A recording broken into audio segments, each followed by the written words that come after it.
સ્થાનિક સ્વરાજની ચૂંટણીમાં ઓછા મતદાનને કારણો સામે આવી રહ્યા છે અને સાથે મતદાર યાદીમાંથી અનેક મતદારોના નામ ગાયબ થયા. રહેણાંક વિસ્તારથી 2 કિલોમીટર દૂર મતદાન કેન્દ્ર ફાળવતા હાલાકી પણ ઊભી થઈ અને સાથે અગાઉના બૂથ બદલાતા મતદારોને પણ ધક્કા ખાવા પડ્યા હતા.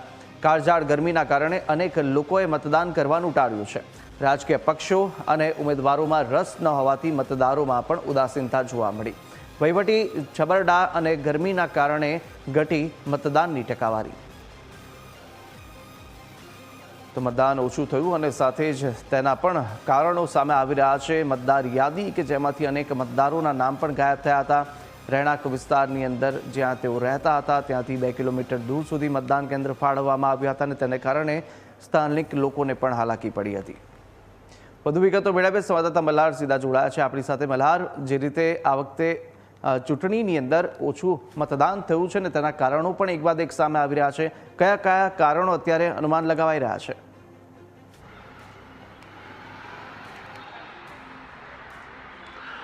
કુશાગ્ર નજર કરવા જઈએ તો જે રીતે ગઈકાલે રાજ્યમાં સ્થાનિક સ્વરાજ્યની ચૂંટણી યોજાઈ હતી, પરંતુ જે રીતે મતદાનના આંકડા સામે આવ્યા છે ખૂબ જ ઓછા જે છે તે જોવા મળી રહ્યા છે. વર્ષ 2015 અને 21 કરતાં આ વખતે મતદાનના આંકડા જે છે તે ઓછા જોવા મળી રહ્યા છે.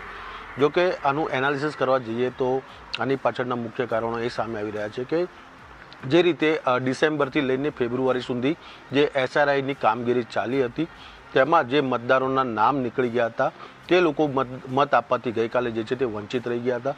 આ ઉપરાંત બૂથ ફાળવણી એટલે કે મતદાન કેન્દ્ર ફાળવણીમાં પણ ક્યાંક ને ક્યાંક અધિકારીઓની લાપરવાહી પણ સામે આવી હતી, જેના કારણે પણ મતદારો જે છે તે મત આપવાથી વંચિત રહ્યા હતા.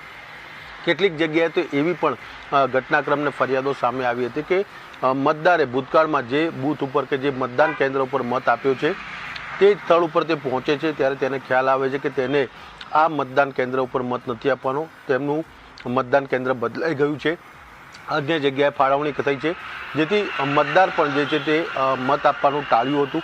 આ ઉપરાંત ગરમીનો પ્રકોપ પણ ગઈકાલે વધારે હતો. જે રીતે ગરમી જોવા મળી હતી, કારણ કે 42 ડિગ્રીથી લઈને 45 ડિગ્રી સુધીનું જે છે તે તાપમાન ગઈકાલે જોવા મળ્યું હતું.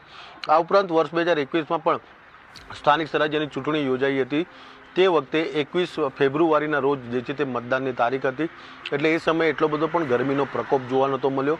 પરંતુ આજે વખતે 26મી એપ્રિલ એટલે કે કાળઝાળ ગરમી હોય તે સમયે જે છે તે મતદાનની તારીખ નક્કી થઈ હતી, એટલે લોકોએ પણ જે છે તે ગરમીમાં મત આપવાનું ટાળ્યું હતું. કેટલીક જગ્યાએ એવી પણ વાત સામે આવી છે કે મતદારો જે છે તે સ્વૈચ્છિક રીતે જ મત આપવાનું ટાળ્યું હતું, કારણ કે તેમનું પણ કહેવું છે કે આજે મત આપીએ છીએ પરંતુ 5 વર્ષ સુધી જે છે તે આ ઉમેદવારો જે છે તે તેમની વાત પણ નથી સાંભળતા, તો પછી મત આપવાનો મતલબ શું? એટલે આ અલગ અલગ કારણો જે છે તે મત ઓછા થવાના કારણો જે છે તે સામે આવ્યા છે. એટલે આ 5 થી 6 મહત્વના કારણો છે જેના કારણે સ્થાનિક સ્વરાજ્યની ચૂંટણીમાં જે છે તે મતદાન ખૂબ જ ઓછું જોવા મળ્યું છે. પરંતુ 2 મહત્વના મુદ્દા એમાં સામે આવે છે. એક તો SRIની કામગીરી દરમિયાન કેટલાક મતદારોના નામ જે છે તે ઉડી ગયા હતા. મતદાર જે છે તે મતદાન કેન્દ્ર પહોંચે છે, લિસ્ટમાં તેનું નામ જોવે છે, પરંતુ લિસ્ટમાં તેનું નામ ન હોવાના કારણે તે નિરાશા સાથે ઘરે પરત ફરે છે. બીજી બાજુ જ્યારે ભૂતકાળમાં જે સ્થળ ઉપર મતદારે પોતાનો મતાધિકારનો ઉપયોગ કર્યો છે તે બૂથ ઉપર પહોંચે છે ત્યારે તેને ખ્યાલ આવે છે કે તેનું બૂથ જે છે એટલે કે મતદાન કેન્દ્ર જે છે તે બદલાઈ ગયું છે, એટલે કે તેના નિવાસ સ્થાનથી લગભગ 2 કિલોમીટર દૂર હોવાના કારણે તે પણ જે છે તે આ કાળઝાળ ગરમીમાં જવાનું ટાળ્યું હતું, જેના કારણે મતદાન જે છે તે ઓછું જોવા મળ્યું છે. કુશાગ્ર. બિલકુલ બિલકુલ, માહિતી સાથે જોડા બદલ આપનો આભાર.